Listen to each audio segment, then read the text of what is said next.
নমস্কার, সঞ্জয় দেব শাস্ত্রীর তরফ থেকে সকল দর্শক বন্ধুদের স্বাগত।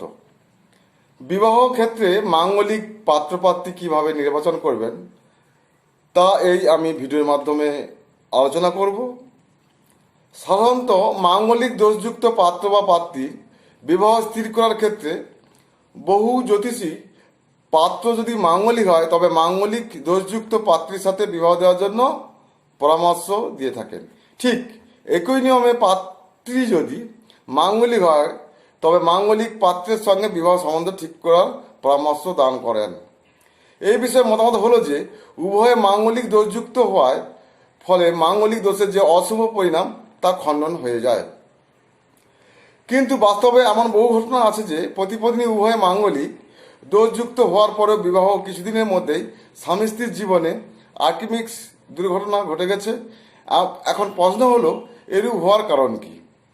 এক্ষেত্রে কারণ নিরূপণ করে দেখা গেছে যে এই ধরনের পাত্র বা পাত্রী নির্বাচন করার ক্ষেত্রে বাকি অন্যান্য গ্রহ অবস্থানের যে ফলাফল সেগুলো সঠিকভাবে বিচার করে দেখা হয়নি।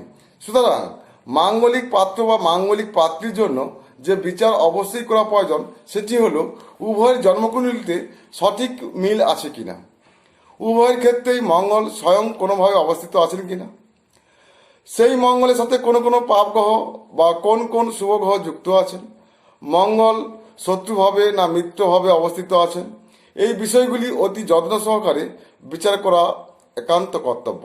এছাড়া উভয়ে লগ্নের ক্ষেত্রে কোন গ্রহ পাপ গ্রহ এবং কোন গ্রহ শুভ গ্রহ বলে বিবেচিত হচ্ছে ইত্যাদি বিষয়েও অতি যত্ন সহকারে নিরূপণ করা কর্তব্য।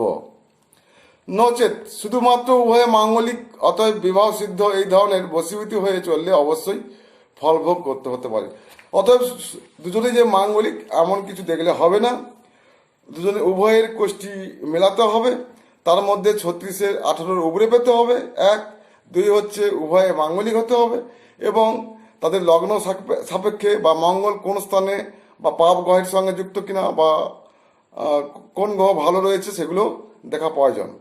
নচেত শুধু মাঙ্গলিক দোষ দেখে উভয় মাঙ্গলিক দোষ পাত্রপাত্রী এই দেখে বিচার করে বিবাহ দিলে এতে বিপরীত ফল হতেও পারে।